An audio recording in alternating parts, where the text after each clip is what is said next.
Assalamualaikum warahmatullahi wabarakatuh. Bersama saya Larasati Nur Rahma. Siang hari ini kita bersama-sama kembali dalam siaran Diklat Jarak Jauh bersama Kementerian Agama Republik Indonesia. Sekarang ini kita akan membahas mata diklat akidah dan akhlak. Akidah akhlak. Saya tentu saja tidak sendiri, sekarang ini sudah bersama dengan salah seorang narasumber. Beliau adalah Bapak Tajul Arifin dari Universitas Islam Negeri Bandung. Assalamualaikum Pak. Waalaikumsalam. Apa kabar? Alhamdulillah baik. Selamat datang di studio kami. Terima kasih. Baik Pak, pada kesempatan kali ini kita akan membahas mata diklat akidah akhlak. Betul. Topik bahasan utamanya mengenai apa? Kita akan mengkhususkan pada kesempatan ini membahas tentang perilaku dalam pergaulan remaja. Baik, perilaku dalam pergaulan remaja. Itulah yang menjadi topik bahasan kita kali ini. Pak Tajul, sebelum lebih banyak memberikan penjelasan mengenai topik bahasan kita kali ini, kita ajak terlebih dahulu pemirsa untuk menyimak sebuah tayangan yang satu ini. Masa remaja adalah masa peralihan dari masa kanak-kanak menuju dewasa. Peralihan ini bukan hanya dalam arti psikologis, melainkan juga dalam bentuk fisik. Perubahan-perubahan fisik yang terjadi merupakan gejala primer dalam pertumbuhan remaja. Sedangkan perubahan psikologis merupakan akibat dari perubahan fisik tersebut. Sebelum anak mengenal lingkungan yang lebih luas, ia terlebih dahulu mengenal lingkungan di keluarganya. Contohnya, sopan santun yang biasa berlaku dalam keluarganya untuk dijadikan bagian dari kepribadiannya. Pada keluarga yang tidak mengajarkan sopan santun yang baik, maka yang terjadi adalah tingkah laku remaja pubertas yang tidak baik. Begitu juga sebaliknya.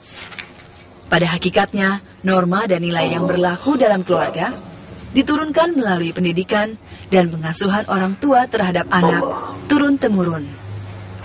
Tidak mengherankan jika nilai-nilai yang dianut oleh orang tua akhirnya dianut juga oleh remaja. Pak Tajul, mengenai tayangan tadi bagaimana komentarnya? Luar biasa. Itu sudah mencerminkan apa yang terjadi di masyarakat sekarang ini. Dan itu menggambarkan bahwa pembahasan pada saat ini merupakan sesuatu yang sangat penting. Karena itu akan berimbas kepada masa depan bagaimana perilaku remaja kita di dalam kehidupan ini. Dan sebelum lebih jauh saya membicarakan tentang perilaku remaja, kemudian bagaimana diposisikan di dalam ajaran akidah akhlak. Terlebih dahulu saya akan membahas apa sungguhnya yang dimaksud dengan perilaku itu sendiri. Perilaku itu didefinisikan sebagai sebuah respon atau reaksi seseorang terhadap stimulus yang dapat diamati dari luar. Nah, artinya bahwa setiap perilaku yang dilakukan oleh individu, remaja, termasuk juga orang tua, itu bisa diamati oleh siapapun dari luar. Akan tetapi harus kita ketahui bahwa munculnya sebuah perilaku itu adalah merupakan sebuah respon, tadi dikatakan. Artinya ada satu stimulus. Yang stimulus itu bisa berawal dari dalam diri, juga bisa berawal dari luar. Nah, oleh karena itu nanti kita akan bahas lebih jauh. Akan muncul berbagai macam bentuk perilaku. Seperti dalam tayangan tadi, ada perilaku yang positif, bagaimana ketika seorang orang tua membangun sebuah perilaku positif, kemudian juga anaknya meniru dan kemudian mengaplikasikan perilaku yang positif itu sendiri.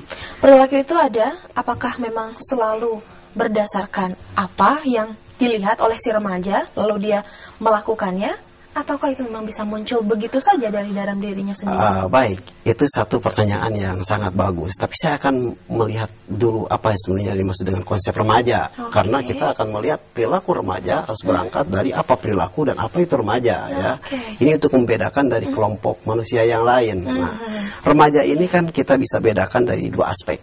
Pertama dari aspek konseptual, yang kemudian juga dari aspek usia. Nah, dari aspek konseptual, kita akan melihat bahwa ada tiga hal yang bisa kita kaji. Pertama dari aspek biologis, kemudian yang kedua dari aspek psikologis, dan kemudian yang ketiga dari aspek sosial ekonomi. Nah, itu ketiganya termasuk ke dalam konseptual. Konseptual. Dan ini perlu dijabarkan lebih mendetil. Yang pertama aspek biologis. Seorang remaja itu kan mengalami sebuah perkembangan yang luar biasa dari masa sebelumnya yang disebut dengan masa kanak-kanak Kemudian apa ada lagi dilihat dibandingkan dengan masa berikutnya masa dewasa.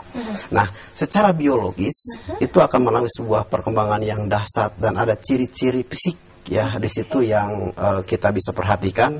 Umpamanya pada seorang remaja putra, kita akan memperhatikan tumbuhnya misalnya rambut-rambut yang halus di tempat-tempat tertentu ya. Kemudian demikian juga perempuan ya, di daerah-daerah tertentu akan muncul rambut-rambut, dan itu menjadi lambang dari fisiknya berubah dari tingkat masa kanak-kanak kepada remaja. Kemudian juga berubah suara pada anak-anak yang kemudian menginjak usia dewasa. Bahkan yang lebih menonjol lagi secara fisik, umpamanya kita dapat memperhatikan pada remaja putri ya, di mana misalnya tumbuh cepatnya payudara yang pada masa anak-anak belum tampak, kemudian pada masa remaja semakin membesar, dan itu adalah aspek biologis yang membedakan remaja dari kelompok anak-anak. Terjadi sebuah perubahan yang luar biasa di situ, bahkan termasuk ini di dalam perubahan biologis ini, remaja ini akan memberikan perhatian yang sangat serius terhadap perkembangan dirinya. Jika biasanya hanya cuek-cuek saja kepada perkembangan badannya, tapi ketika menginjak pada usia remaja, maka kemudian dia akan memperhatikan pemeliharaan terhadap dirinya. Maka jangan heran kalau remaja putri yang begitu baru masuk usia remaja lebih sering melihat dirinya dalam cermin, karena dia memberikan penilaian terhadap dirinya sendiri ya. Siapa aku?